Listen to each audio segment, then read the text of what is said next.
कदम मिलाकर चलना होगा। बाधाएं आती हैं आएं, गिरे प्रलय की घोर घटाएं, पाँवों के नीचे अंगारे, सिर पर बरसे यदि ज्वालाएं, निज हाथों में हंसते हंसते आग लगाकर चलना होगा, कदम मिलाकर चलना होगा। हास्य रुदन में, तूफानों में, अगर असंख्यक बलिदानों में, उद्यानों में, वीरानों में, अपमानों में, सम्मानों में, उन्नत मस्तक उभरा सीना, पीड़ाओं में पलना होगा, कदम मिलाकर चलना होगा। कुछ कांटों से संचित जीवन, प्रखर प्यार से वंचित यौवन, नीरवता से मुखरित मधुवन, परहित अर्पित अपना तन मन, जीवन को शत शत आहुति में जलना होगा, गलना होगा, कदम मिलाकर चलना होगा। हेलो बच्चों, आज हम हिंदी कवि, पत्रकार, प्रखर वक्ता, लोकतंत्र के सजग प्रहरी, भारत के पूर्व प्रधानमंत्री श्री अटल बिहारी वाजपेयी जी के बारे में जानेंगे। अटल जी का जन्म उत्तर प्रदेश में आगरा के पास बटेश्वर नामक स्थान पर 25 दिसंबर 1924 को एक ब्राह्मण परिवार में हुआ था।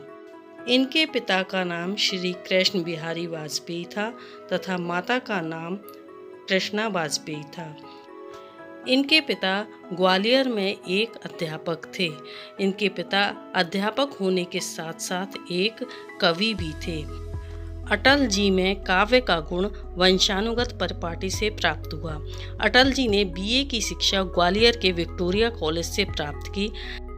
छात्र जीवन से ही वह राष्ट्रीय स्वयंसेवक संघ के स्वयंसेवक बने और तभी राष्ट्रीय स्तर की वाद विवाद प्रतियोगिता में भाग लेते थे।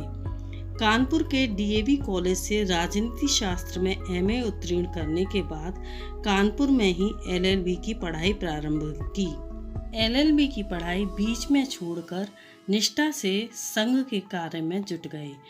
इन्होंने पांचजन्य, राष्ट्रधर्म, दैनिक स्वदेश और वीर अर्जुन जैसे पत्र पत्रिकाओं का संपादन कुशलता पूर्वक किया।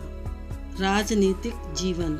अटल जी ने भारतीय जनसंघ की स्थापना की और सन 1968 से 1973 तक वे उसके राष्ट्रीय अध्यक्ष भी रहे। 1952 में सबसे पहले लोकसभा का चुनाव लड़ा, परंतु सफलता नहीं मिली।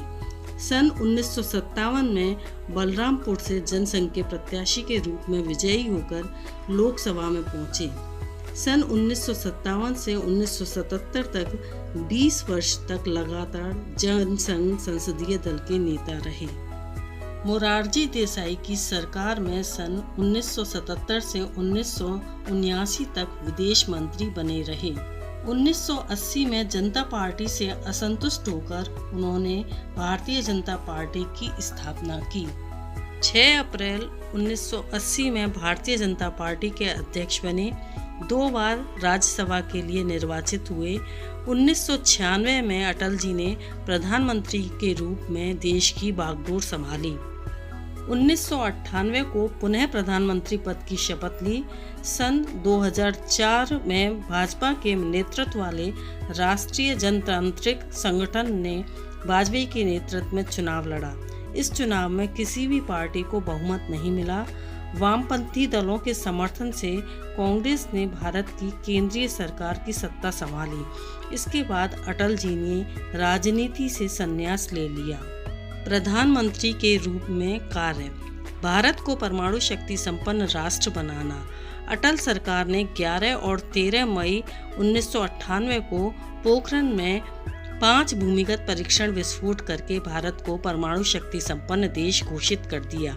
इसके बाद पश्चिमी देशों द्वारा भारत पर अनेक प्रतिबंध लगाए गए, लेकिन वाजपेयी सरकार ने सबका दृढ़तापूर्वक सामना करते हुए आर्थिक विकास की ऊंचाइयों को छुआ। पाकिस्तान से संबंधों में सुधार की पहल। 19 फरवरी 1999 को सदाए सरहद नाम से दिल्ली से लाहौर तक बस सेवा शुरू की। प्रथम यात्री के रूप में अटल जी ने यात्रा करके नवाज शरीफ से मुलाकात की। कारगिल युद्ध। पाकिस्तान के तत्कालीन सेना प्रमुख परवेज मुशर्रफ की शह पर पाकिस्तानी सेना व उग्रवादियों ने कारगिल क्षेत्र में घुसपैठ करके कई पहाड़ी चोटियों पर कब्जा कर लिया। अटल जी ने धैर्यपूर्वक ठोस कार्रवाई करके भारतीय क्षेत्र को मुक्त कराया। स्वर्णिम चतुर्भुज परियोजना भारत भर के चारों कोनों को सड़क मार्ग से जोड़ने के लिए स्वर्णिम चतुर्भुज परियोजनाओं की शुरुआत की। इसके अंतर्गत दिल्ली, कलकत्ता, चेन्नई व मुंबई को राजमार्गों से जोड़ा गया। व्यक्तिगत जीवन वाजपेयी जी अपने पूरे जीवन अविवाहित रहे। उन्होंने अपने दोस्त राजकुमारी कौल और बीएन कौल की बेटी नमिता भट्टाचार्य को दत्तक पुत्री के रूप में स्वीकार किया। अटल जी के साथ नमिता और उनके पति रंजन भट्टाचार्य रहते थे। कवि के रूप में मेरी 51 कविताएं अटल जी का प्रसिद्ध काव्य संग्रह है।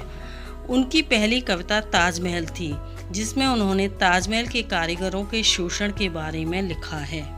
हिंदू तन मन, हिंदू जीवन, रग रग हिंदू मेरा परिचय, जिससे पता चलता है कि बचपन से ही उनका रुझान देश हित की तरफ था। उनके संघर्षमय जीवन, परिवर्तनशील परिस्थितियां, राष्ट्रव्यापी आंदोलन, जेल जीवन आदि अनेक आयामों का प्रभाव एवं अनुभूति उनके काव्यों में अभिव्यक्त होती है। पुरस्कार एवं सम्मान 1992 में पद्म विभूषण से भूषित किया गया। 1993 में कानपुर विश्वविद्यालय ने डीलिट की उपाधि दी। 1994 में श्रेष्ठ सांसद का पुरस्कार मिला और 2015 में भारत रत्न से विभूषित किया गया। मृत्यु अटल जी को 2009 में दिल का दौरा पड़ा, जिससे वह बोलने में अक्षम हो गए। 11 जून 2018 को किडनी में संक्रमण तथा अन्य स्वास्थ्य समस्याओं के कारण एम्स में भर्ती कराया गया। 16 अगस्त 2018 को अटल जी की मृत्यु हो गई। अगर आपको मेरा कंटेंट पसंद आया हो और ऐसे वीडियोस देखने हो तो मेरे चैनल को सब्सक्राइब करना और बेल आइकन दबाना ना भूलें। अगर ये वीडियो पसंद आई हो तो इसे लाइक और शेयर कर दीजिए और अपने सजेशंस और डाउट्स कमेंट बॉक्स में अवश्य लिखें।